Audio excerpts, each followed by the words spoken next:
வணக்கம். நான் உங்கள் Varun Srivatsan. Welcome to my channel சனாதனம் சுற்றிபாடு. இந்த வார கடைசி நான் உங்களை சந்திப்பதில் மகிழ்ச்சி அடைகின்றேன். ஓம் மகாதேவ்யை ச வித்மஹே விஷ்ணுபத்னீஷ தீமஹி தன்னோ லக்ஷ்மி பிரசோதயாத். வணக்கம். செல்வத்தை தரக்கூடிய பொருளை பற்றி நாம் இன்று ஷார்ட்ஸ்ல பாக்குறோம். இது என்னதுன்னா அஷ்டலட்சுமி கூடிய முரம்.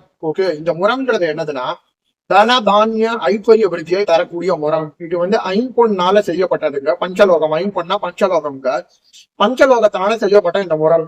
இந்த முரத்தை வீட்டுல வச்சுக்கிட்டா தனதானிய விருத்தி ஐஸ்வர்யம் உண்டாகும். இதுக்கு நல்லா மஞ்சள், இது எவ்வாறு பூஜை செய்ய வேண்டும் அப்படின்னா, மஞ்சள் தடவிட்டு, இதற்கு மஞ்சள் நன்றாக தடவிட்டு, அதற்கு குங்குமம் வைத்து விட்டு, சந்தனம் வைத்து விட்டு, அதற்கு எல்லாம் செய்து விட்ட பிறகு அதற்கு தூபம் காட்டிவிட்டு, தீபம் காட்டிவிட்டு, அதற்கு அர்க்கிய பாத்தியம் சமர்ப்பணம் செய்து விட்டு, லட்சுமி கூடிய தாமரப்பூ, வில்வ இலை எல்லாம் வைத்து விட்ட பிறகு, ஒரு ரோஜா பூ வைத்து விட்ட பிறகு, இதற்கு ஒரு தூப தீபம் காட்டி அர்க்கிய பாத்திய ஆசமணியாதிகள் சமர்ப்பணம் செய்து வைப்பட்டு இத்தனை தினமும் பூஜித்து வந்தால் இருக்கும் இடத்தில் யார் வைத்துக் கொண்டிருக்கிறார்கள் அவர்களுடைய வீட்டில் தனம் தானியம் 16 செல்வங்களுடன் கூடிய ஐஸ்வர்ய விருத்தி உண்டாகும். கண்டிப்பாக தாரித்ய நீங்கி ஐஸ்வர்ய விருத்தி உண்டாகும். கண்டிப்பாக முரத்தின் மூலமாக, குறிப்பாக முரம் என்பது லட்சுமியின் அம்சம். இதன் மூலமாகவே நம்ம தானியங்களை இழந்தால், குறிப்பாக அரிசி, வேற என்னது இந்த இதெல்லாம் வளர்க்கிறோம் அல்லவா, தானியா போன்றவை எல்லாம், இதையெல்லாம் வளர்ந்தால் வீட்டில் என்ன சொல்றது, வறுமை குடியேறவே தரித்திரம் நீங்கி இத பெருகும், தானிய விருத்தி பெருகும், தன விருத்தியும் பெருகும் என்று சொல்வார்கள். ஆகையால் இந்த முரம் மிக மிக